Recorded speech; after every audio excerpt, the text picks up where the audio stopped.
நம்ம டி நகர்ல இருக்க ரங்கநாதர் ஸ்ட்ரீட்டை எடுக்கிறப்போ உங்க எல்லாருக்கும் ஞாபகம் வர ஒரே ஒரு விஷயம் நம்மளோட சரணா ஸ்டோர் மட்டும் தான். சின்னதா ஒரு கடையில வேலை செஞ்சுட்டு இருந்தாங்க. பட் இன்னைக்கு பாத்தீங்க அப்படின்னா லெஜண்ட் சரணா ஸ்டோர் தான் நம்மளது இருக்கிறதுல பெரிய சரணா ஸ்டோர். இந்த லெஜண்ட் சரணா ஸ்டோர் வந்து ஒரு படத்திலுமே நடிச்சிருக்காரு. இந்த அளவுக்கு போனதுக்கு பின்னாடி இருக்க காரணம் என்ன, அது மட்டும் இல்லாம இது எப்படி ஆரம்பிச்சது, சரணா ஸ்டோர்ன்ற ஃபேமிலி வந்து எப்படி ஆரம்பிச்சதுன்ற டீடைல் தான் நான் உங்களுக்கு சொல்ல போறேன். இது மட்டும் இல்லாம லெஜண்ட் சரணா ஸ்டோர் ஓனர் கிட்ட 26 சூப்பர் கார் இருக்கு. இது கிட்டத்தட்ட 100 கோடி மதிப்பு இருக்கும். சோ இதுக்கு பின்னாடி என்ன ரீசன்ஸ் சொல்லி நான் சொல்ல ஆரம்பிக்க போறேன். நான் ஃபர்ஸ்ட் உங்கள்ட்ட லெஜண்ட் சரணா ஸ்டோர் சொன்னேன் அப்படின்னா உங்களுக்கு புரியாது. அதனால இந்த ஃபேமிலி எங்க ஆரம்பிச்சது, சோ நீங்க ஃபுல்லா என் வீடியோ பாத்தீங்க அப்படின்னா தான் லெஜண்ட் சரணா ஸ்டோர் எப்படி வந்தாருன்றது உங்களுக்கு புரியும். வாங்க வீடியோக்குள்ள போலாம். நீங்க என்னோட யூடியூப் ஃபேமிலிக்குள்ள ஜாயின் பண்ணாம இருந்தீங்க அப்படின்னா மறக்காம சப்ஸ்கிரைப் பண்ணிக்கோங்க. சரணா ஸ்டோர் பின்னாடி ஒரு ஸ்பெஷல் ரீசன் இருக்கு. என்னன்னு பாத்தீங்க அப்படின்னா சரணா ஸ்டோரோட ஃபேமிலி ஃபுல்லாவே வந்து தீவிர முருகர் பக்தர் அப்படின்னு சொல்லலாம். ஏன் நான் இதை அப்படி சொல்றேன்னு பாத்தீங்க அப்படின்னா இப்ப இருக்க ஜெனரேஷன் வரைக்கும் எல்லாரோட பேருமே முருகரோட சம்பந்தப்பட்ட ரிலேட்டட் நேம்ஸ் தான் வச்சிருக்காங்க. நீங்க யார் எடுத்தாலும் பரவாயில்ல, நான் இது வரைக்கும் ஒரு 10 பேர் எடுத்தேன். 10 பேரோட பேருமே கண்டினியூஸா வந்து முருகரோட சம்பந்தப்பட்ட பேரா மட்டும் தான் இருந்திருக்கு. அது மட்டும் இல்லாம நம்ம நிறைய வாட்டி சரணா ஸ்டோர் எல்லாருமே போயிருப்போம். பட் அந்த சரணா ஸ்டோர்ல இருக்க லோகோ வந்து ஏன் இந்த மீனிங்ல வச்சிருக்காங்க அப்படின்னு உங்களுக்கு புரிஞ்சிருக்காது. அதுக்கு பின்னாடி இருக்க ரீசன்ஸ் என்னன்னு பாத்தீங்க அப்படின்னா அவங்க தீவிர ஒரு முருகர் பக்தன்றதுனால வந்து முருகரோட வேல் வந்து அவங்க ஒரு லோகோவா வச்சிருக்காங்க. அதையுமே இப்ப கண்டுபிடிக்கிறப்பதான் எனக்குமே ஒரு ஷாக்கிங்கா இருந்தது, கண்டுபிடிக்கிறப்போ ஒரு ஜாலியாவும் இருந்தது. இதுல எல்லாத்திலுமே ஃபர்ஸ்ட் இருக்க டாப் யாரு பாத்தீங்க அப்படின்னா சண்முக சுந்தர் நாடார்னு ஒருத்தர் இருக்காரு. இவர் தான் வந்து சரணா ஸ்டோர் ஃபேமிலியை ஸ்டார்ட் பண்ண முதல் புலி. இப்போ இந்த சண்முகம் சுந்தருக்கு 4 பசங்க. யார் யார் பாத்தீங்க அப்படின்னா செல்வரத்தினம், யோகரத்தினம், நவாரத்தினம், ராஜரத்தினம். இந்த 4 பேர்ல செல்வரத்தினத்துக்கு 3 பசங்க, மணிமேகலை, கார்த்திகேயன், சரவணன் அருள். இந்த சரவணன் அருள் தான் நமக்கு வந்து லெஜண்ட் சரணா ஸ்டோரோட ஓனர். சண்முக சுந்தருக்கு லாஸ்ட் பையன் நம்ம செல்வரத்தினம், செல்வரத்தினத்துக்கு ஃபர்ஸ்ட் பையன் நம்மளோட லெஜண்ட் சரணா ஸ்டோர் ஓனர் சரவணன் அருள். அப்புறம் யோகரத்தினமுக்கும் 4 பசங்க இருக்காங்க, ராஜரத்தினமுக்கு 1 பசங்க இருக்காங்க. இந்த கிட்டத்தட்ட இப்ப பாத்தீங்க அப்படின்னா ஒரு 10 பேர் இருக்காங்க. இந்த 10 பேருமே இப்போ ஒரு சரணா ஸ்டோர் தனியா வச்சிருக்காங்க. இது ஒருத்தவங்களை பத்தி நான் உங்களுக்கு சொன்னேன் அப்படின்னா நீங்க ரொம்ப கன்ஃபியூஸ் ஆயிடுவீங்க. அதனால இந்த லெஜண்ட் சரணா ஸ்டோர் எப்படி வளர்ந்தாருன்றவங்களை பத்தி மட்டும் பின்னாடி இருக்க ட்ரீஸ் மட்டும் நான் இப்ப உங்களுக்கு சொல்றேன். யோகரத்தினமுக்கு 4 பசங்கன்னு சொன்னல, இந்த 4 பசங்களோட பேருமே பாத்தீங்க அப்படின்னா லாஸ்ட்ல வந்து துரைன்னு முடியும். பொன்துரை, அருள்துரை, அப்புறம் இன்னும் 2 பேர் இருக்காங்க. இந்த மாதிரி வந்து லாஸ்ட்ல பாத்தீங்க அப்படின்னு துரைன்னு முடியும். எல்லாமே வந்து முருகன் ரிலேட்டட் பேர் மட்டும் தான். ஃபர்ஸ்ட் சண்முக சுந்தர் என்ன பண்ணிட்டு இருந்தாரு பாத்தீங்க அப்படின்னா ஸ்ரீலங்கால சின்ன ஒரு துணி கடையில் வேலை செஞ்சுட்டு இருந்தாரு. அங்க என்ன பண்ணுவாரு, இவர் என்ன ரோலா ஒர்க் பண்ணிட்டு இருந்தாரு பாத்தீங்க அப்படின்னா ஒரு டிசைனை கிரியேட் பண்றது, ஒரு டிசைனை வந்து ப்ரோமோட் பண்ணுவாரு, ஃபேப்ரிக் டிசைன்ஸ் வந்து ப்ரோமோட் பண்றது, அதுல வந்து டிசைன்ஸ் கிரியேட் பண்ற ஒரு வேலையை தான் பண்ணிட்டு இருந்தாரு. கொஞ்ச நாள் கழிச்சு என்ன பண்ணிட்டு இருந்தாரு அப்படின்னு பாத்தீங்க அப்படின்னா அங்க இருக்க ஒரு சின்ன கிராமத்துல வந்து சின்ன சின்ன ஆர்டிஸ்ட்லாம் இருப்பாங்களே, அவங்களுக்கு எல்லாம் வந்து ஸ்கில் டெவலப் பண்றதுக்காக ப்ரொடக்ஷன் பண்ணி டிசைன் பண்றதுக்கு ஸ்கில்ல வந்து டெவலப் பண்றதுக்காக நிறைய ஹெல்ப் பண்ணிருக்காருன்னு சொல்லப்படுது. நீங்க யோசிச்சு பாருங்க, அவருக்கு ஒரு சின்ன ஒரு கிரியேட்டிவ்னஸ் இருந்தாலும் அதை மத்தவங்களுக்கு சொல்லி கொடுத்து பாசிட்டிவ்னஸ் ஸ்ப்ரெட் பண்ணிருக்காரு. எவ்வளவு ஒரு நல்ல மனசு பாருங்க. இவருக்கு தெரிஞ்ச ஒரு சின்ன சின்ன விஷயத்தையும் மத்தவங்களுக்கு சொல்லி கொடுத்திருக்காரு ரொம்ப சந்தோஷமா. இவரு ஸ்ரீலங்கால பண்ணிட்டு இருந்த பிசினஸ்ல தான் இவருக்கு கொஞ்சம் காசும் கிடைச்சது. இப்போ 1970ல தான் ஃபர்ஸ்ட் சரணா ஸ்டோர் ஓபன் பண்றாங்க ரங்கநாதர் ஸ்ட்ரீட்ல. இவரு பிசினஸ்ல சம்பாரிச்ச காசை வச்சு பசங்களோட சேர்ந்து அந்த பிசினஸ் ஸ்டார்ட் பண்ணிருக்காரு. ஃபர்ஸ்ட் சரணா ஸ்டோரோட நேம் என்ன இருந்துச்சுன்னு பாத்தீங்க அப்படின்னா சண்முகம் ஸ்டோர் இருந்துச்சு. 720 ஸ்கொயர் ஃபீட்ல தான் இந்த கடையை ஃபர்ஸ்ட் ஸ்டார்ட் பண்ணிருக்காங்க. ஃபர்ஸ்ட் இவங்க வந்து என்ன சேல் பண்ணாங்க அப்படின்னு பாத்தீங்க அப்படின்னா வீட்டுக்கு தேவையான பொருள், அலுமினியம் பாத்திரம், அப்புறம் வந்து இரும்பு பாத்திரம், ஸ்டீல் பாத்திரம், இந்த மாதிரி விஷயம் தான் ஃபர்ஸ்ட் சேல் பண்ணிட்டு இருந்தாங்க. ஃபர்ஸ்ட் 10 பேர் தான் அந்த கடையில வேலை செஞ்சுட்டு இருந்தாங்க. இந்த கடை ஸ்டார்ட் பண்ணி ஒரு 5 வருஷத்துக்கு அப்புறம் பாத்தீங்க அப்படின்னா டி நகர் வந்து ஒரு மார்க்கெட் ஹப்பா ஆயிடுச்சு. அப்புறம் 1976ல ரெண்டாவது வந்து கடை வைக்கலாம்னு பிளான் பண்ணி பெருசா கடையை எக்ஸ்பெண்ட் பண்ணி வைக்கலாம் அப்படின்னு யோசிக்கிறாங்க.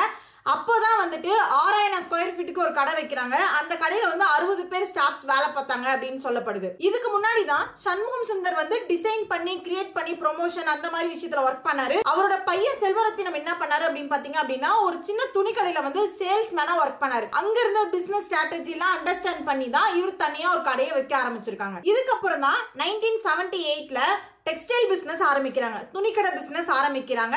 அந்த ஸ்டோரோட பேர் பாத்தீங்க அப்படின்னா சண்முகம் டெக்ஸ்டைல் வைக்கிறாங்க. ஒரு 1500 ஸ்கொயர் ஃபீட்டுக்கு தான் ஃபர்ஸ்ட் வைக்கிறாங்க. இந்த டைம்ல தான் அவருக்கு 4 பசங்கன்னு சொல்லிருந்தேன். 4 பசங்களை வந்து நவரத்தினம் வந்து இந்த பிசினஸ்ல இருந்து வெளியே போயிட்டாரு. நான் வந்து என்னோட ப்ரொஃபஷனல் இன்ட்ரெஸ்டா இருக்கு, நான் அதை பாத்துக்கிறேன் அப்படின்னு சொல்லி இந்த சரணா ஸ்டோர் பிசினஸ் வந்து வெளில போயிட்டாரு. இவரு துணிக்கடையில வேலை செஞ்சப்பவே கஸ்டமருக்கு வந்து என்ன நீட் இருக்கு, அவங்க எந்த மாதிரி விஷயத்தெல்லாம் ஆசைப்படுறாங்கன்றதை அப்சர்வ் பண்ணிட்டு தான் இவர் துணிக்கடையை ஆரம்பிச்சாரு. அதுக்கப்புறம் என்ன பண்ணாரு பாத்தீங்க அப்படின்னா 1983ல இருந்து 1984க்குள்ளார ஒரு துணி கடை வைக்கிறாங்க, அது நல்லா வளர்க்குறாங்க. கிட்டத்தட்ட வந்து 18,000 ஸ்கொயர் ஃபீட்டுக்கு ஒரு கடை வைக்கிறாங்க. 1987ல தான் சாரியில ஃபோக்கஸ் பண்ணி சாரியும் பிசினஸ்க்குள்ள கொண்டு வராங்க. சாரியோட சேர்த்து இன்னும் சில ஐட்டம்ஸையும் டெக்ஸ்டைல் ரிலேட்டட் ஐட்டம்ஸையும் வந்து இம்ப்ளிமெண்ட் பண்ணிட்டாங்க. அதுக்கப்புறம் 1990ல தான் ரெடிமேட் ஐட்டம்ஸையும் உள்ள இன்க்ளூட் பண்றாங்க. இப்போ பாத்திரம் கடை, துணி கடை, ரெடிமேட், சாரி எல்லாத்தையுமே இம்ப்ளிமெண்ட் பண்ணிட்டாங்க. 1993ல தான் கோல்டு கடை வந்து இம்ப்ளிமெண்ட் பண்றாங்க. அப்போ பண்றப்ப என்ன ஆகுது பாத்தீங்க அப்படின்னா அவங்க கடை ஃபுல்லாவே ரீமார்க் டேமேஜ் ஆகுது. ஃபுல்லாவே நெகட்டிவிட்டி ஆஃப் கோல்டு வந்து அவங்க ரொம்ப பொய்யான இதுக்கு விக்கிறாங்க அப்படி இப்படின்னு சொல்லி இவங்க என்ன பண்ணிருக்காங்க பாத்தீங்க அப்படின்னா சென்னையில வந்து பாம்பே ரேட்டுக்கு வந்து கோல்ட வித்திருக்காங்க. இது வந்து அவங்க பேரே வந்து கொஞ்சம் டேமேஜ் பண்ணிடுச்சு. அதுக்கப்புறம் தான் அவங்க என்ன பண்ணிருக்காங்க 1994ல வந்து எனிபடி டு ஓபன் சேலஞ்சுன்னு சொல்லி ஒரு ஆப்ஷனுக்கு போயிட்டு 916 மட்டும் சேல் பண்ணி கடையை செமையா வளர்த்திருக்காங்க. அப்படியே அந்த 1994ல பேக்ஸும் ஃபுட்வேரையும் லான்ச் பண்ணிருக்காங்க. இப்போ ஒரு செட் ஆஃப் பேக்ரவுண்டா அவங்க கிரியேட் பண்ணிட்டாங்க. 1996ல தான் வந்து ஸ்வீட், ஸ்நாக்ஸ், அப்புறம் ஒரு சின்ன ரெஸ்டாரண்ட் அந்த மாதிரி விஷயத்தை வந்து ஆரம்பிச்சிருக்காங்க. சீரியஸ்லி சரவணா ஸ்டோர்ல வந்து ஒரு ரீசனபிள் ரேட்டா தான் இருக்கும். நம்ம எல்லாராலுமே வாங்க முடியும் அந்த மாதிரி ஒரு பொருள் தான் வச்சிருப்பாங்க. நிறைய டிஃபரெண்ட் கலெக்ஷன்ஸ், நிறைய டிஃபரெண்ட் வெரைட்டி. ஒரு காலத்துல சரவணா ஸ்டோர் கிளம்பி போனோம் அப்படின்னா அந்த 90s கிட்ஸ்க்கு எல்லாருக்குமே வந்து ஓன்னு இருக்கும். கிட்டத்தட்ட எனக்கும் அப்படிதான். கடைக்கு போகணும், சரவணா ஸ்டோருக்கு போகணும், டி நகர் சரவணா ஸ்டோருக்கு போகணும் அப்படின்னாலே ஒரு பெரிய ஜாலியா இருக்கும். அது எப்படி சொல்றதுனே தெரியல. உங்களுக்குமே தெரிஞ்சிருக்கும். நீங்களுமே ஒரு சிலவங்க வந்து அந்த ஃபீல் எல்லாமே அனுபவிச்சிருப்பீங்க. இதுல அந்த சண்முகம் சுந்தருக்கு தான் நான் உங்ககிட்ட சொல்லியிருந்தேன், சின்னவர் தான் வந்து செல்வரத்தினம் சொல்லிட்டு. இவர் என்ன பண்றாரு அப்படின்னு பாத்தீங்க அப்படின்னா 2003ல தான் சொல்றாரு நம்ம எல்லாமே பிசினஸ் வந்து செப்பரேட் பண்ணிக்கலாம் அப்படின்னு சொல்றாரு. இப்போ யோகரத்தினம், செல்வரத்தினம், ராஜரத்தினம் இவங்க 3 பேருக்கும் பிசினஸ் வந்து செப்பரேட் ஆயிடுச்சு. இதுலதான் ஒரு கடையை வந்து ரீநேம் பண்றாரு சரவணா செல்வரத்தினம் ஜுவல்லரி அப்படின்ட்டு. 2005ல வந்து சரவணா அருள் வந்து இதை டேக் ஓவர் பண்றாரு. அவர் தான் இப்போ லெஜண்ட் சரவணா ஸ்டோர் ஓனர். இவரோட மிச்ச 2 பசங்க கார்த்திகேயன், மணிமேகலையும் சேர்ந்து இன்னும் சில சின்ன பிரான்ச்சஸ் வந்து பார்த்துட்டு தான் இருக்காங்க. யோகரத்தினம்க்கு 4 பசங்கன்னு சொன்னேன். இவங்களோட பேர் எல்லாமே துரைன் முடியும்னு சொன்னேன். இந்த 4 பேரும் ஒரு ஐடியாவை இம்ப்ளிமெண்ட் பண்ணிட்டு இருக்காங்க. ஒரு துரை என்ன பண்றாரு பாத்தீங்க அப்படின்னா பெரிய நகை கடை வைக்கிறாரு. அந்த நகை கடை பேர் தான் சரவணா ஸ்டோர் தங்க நகை மாளிகை. இன்னொரு துரை என்ன பண்றாரு பாத்தீங்க அப்படின்னா பனங்கல் பார்க் கிட்ட ஒரு சரவணா ஸ்டோர் திறக்கிறாரு. இன்னொரு துரை என்ன பண்றாரு பாத்தீங்க அப்படின்னா பாத்திர கடை மேனேஜ் பண்ணிட்டு இருக்காரு. இன்னொரு துரை என்ன பண்றாரு பாத்தீங்க அப்படின்னா முன்னாடியே வந்து இந்த நகை, அப்புறம் வந்து இந்த துணி கடை இதெல்லாம் சேர்த்து வச்சுட்டாங்களா, அவர் வந்து வெஜிடபிள்ஸ், ஃப்ரூட்ஸ் எல்லாம் சேர்த்து வித்திருக்காரு. சோ இது எல்லாமே வந்து ஒரு வருஷத்துல நடந்திருக்கு. 4 பேரும் ஒரு ஐடியாவை இம்ப்ளிமெண்ட் பண்ணி ஒரு ரீஜியன்ல வந்து செட் ஆயிட்டாங்க. நீங்க சரவணா ஸ்டோர்ல பாத்தீங்க அப்படின்னா ஜமாயின் ஒரு ஐஸ்கிரீம் பிராண்ட் இருக்கும். இது யார் பண்ணது அப்படின்னு பாத்தீங்க அப்படின்னா அந்த ராஜரத்தினமுக்கு ஒரே ஒரு பையன் நான் சொன்னேன். இவர் என்ன பண்ணிருக்காரு, படப்பையில வந்து ஒரு பெரிய ஐஸ்கிரீம் ஃபேக்டரி இருக்கு இவருக்கு. இந்த ஃபேக்டரி மூலமா இவர் தான் அந்த ஜமாய் ஐஸ்கிரீமை வந்து இன்ட்ரோடியூஸ் பண்ணிருக்காரு 2004ல. இப்போ இவர் தான் வந்து புருஷேவாக்கத்துல வந்து 1,20,000 ஸ்கொயர் ஃபீட்டுக்கு ஒரு பெரிய சரவணா ஸ்டோர் வச்சிருக்காரு. இவங்க வந்து வேர்ல்டு வைட் பிசினஸ் பண்ணல, சென்னையில மட்டும் தான் பண்றாங்க. தோராயமா வந்து இவங்க கடைக்கு ஒரு நாளைக்கு வந்து 2 லட்சம் மக்கள் வந்து வருவாங்க அப்படின்னு சொல்லப்படுது. 2 லட்சம் மட்டும் இல்ல, 2 லட்சத்துக்கு மேலதான் வருவாங்க அப்படின்னு சொல்லப்படுது. சரவணா ஸ்டோரோட ஆனுவல் டர்ன் ஓவர் பாத்தீங்க அப்படின்னா 2,500 கோடி. இவங்க எப்படி பிசினஸ் வளர்த்தாங்க பாத்தீங்க அப்படின்னா ஒரு பொருள்லயுமே ப்ராஃபிட் வந்து ரொம்ப கம்மியா வச்சிருப்பாங்க. அது மட்டும் இல்லாம எல்லா ஸ்டேஜ் ஆஃப் பீப்புளுக்குமே வாங்குற மாதிரி எல்லாராலுமே வாங்க முடியணும் அப்படின்றதுக்கு ரீசனபிள் பிரைஸ், அந்த ப்ராடக்ட்டோட குவாலிட்டி, அந்த ப்ராடக்ட்டோட ரைட் ப்ராடக்ட்டா கொடுத்துருப்பாங்க. ஸோ அதோட குவாலிட்டி வந்து நம்ம ஃபால்ட் சொல்ற மாதிரியே இருக்காது. அந்த மாதிரி ஒரு நல்ல ப்ராடக்ட்டை கொடுத்து தான் மக்கள் எல்லாருமே இம்ப்ரெஸ் பண்ணி அவங்க கிட்ட ஒரு அஃபோர்டபிள் பிரைஸ், ரீசனபிள் பிரைஸ் அப்படின்னு சொல்லி வந்துருவாங்க. இப்போ இது எல்லாத்துக்குமே டாப் ஆல் இன் ஒன்னு சொல்லி ஓபன் பண்ணது அப்படின்னா பாடி சரவணா ஸ்டோர். இதோட ஸ்கொயர் ஃபீட் மொத்தமே பாத்தீங்க அப்படின்னா 5 லட்சம் ஸ்கொயர் ஃபீட் அப்படின்னு சொல்றாங்க அப்ராக்சிமேட்லி. சோ கரெக்டா தெரியல. நீங்க யோசிச்சு பாருங்க, 720ல ஆரம்பிச்சது 5 லட்சம் ஸ்கொயர் ஃபீட்ல வந்து கடை பெருசா வளர்ந்துருச்சு. இங்கேயுமே அது வந்து 10 மாடி இருக்கும். ஃபுட் கோர்ட்டுக்கு தனியா ஒரு இதே இருக்கும். அந்த இடத்துல வந்து பிரியாணி வந்து அல்டிமேட்டா இருக்கும் அந்த பாடி சரவணா ஸ்டோர்ல. நீங்களும் அதை சாப்பிட்டு பார்த்துருந்தீங்க அப்படின்னா சொல்லுங்க. இந்த பாடி சரவணா ஸ்டோர் பேரு தான் லெஜண்ட் சரவணா ஸ்டோர். இவரோட ஓனர் தான் வந்து நம்மளோட சரவணன் அருள். நம்ம எல்லாருக்குமே நல்லா தெரிஞ்ச பர்சன். ஒரு படத்திலுமே நடிச்சிருக்காரு ரீசெண்டா 2022ல. இந்த லெஜண்ட் சரவணா ஸ்டோரோட ஓனரோட நெட்வொர்க் மட்டும் பாத்தீங்க அப்படின்னா 6,300 கோடி அப்படின்னு சொல்லலாம். நம்ம ரஜினியை விட ரொம்ப பெரிய கோடீஸ்வரனா இருக்காரு இவரு. நார்மலா துணி கடை ஆரம்பிச்சிட்டு இருந்தவங்க எப்படி பாருங்க சினிமாக்குள்ளேயே வந்து இன்னைக்கு ஒரு படமே நடிச்சு ஒரு படம் ரிலீஸ் ஆகி மாசா போயிடுச்சு அந்த படம். அந்த மூவியாலுமே அவங்களுக்கு நிறைய ப்ராஃபிட்லாம் கிடைச்சது. அந்த பாடி சரவணா ஸ்டோர்ல பாத்தீங்க அப்படின்னா நிறைய ப்ராடக்ட்ஸ் இருக்கும். சோ எதை எடுக்கிறது அப்படின்னு தெரியாது. நிறைய கலெக்ஷன்ஸ் வச்சிருப்பாங்க. சோ எதை பார்த்தாலுமே சூப்பரா இருக்கும். நானுமே நிறைய வாட்டி அங்க ஷாப்பிங் போயிருக்கேன். நிஜமாவே வந்து ஒரு சூப்பரான கடை அப்படின்னு சொல்லலாம். இது வரைக்கும் பார்த்த சரவணா ஸ்டோரை விட இந்த பாடி சரவணா ஸ்டோர் இருக்கிறதுல best Saravana store. Legend Saravana store owner Saravanan Arul. இவர்கிட்ட வந்து 26 சூப்பர் கார் இருக்கு. கிட்டத்தட்ட வந்து 100 கோடி மதிப்புள்ளது.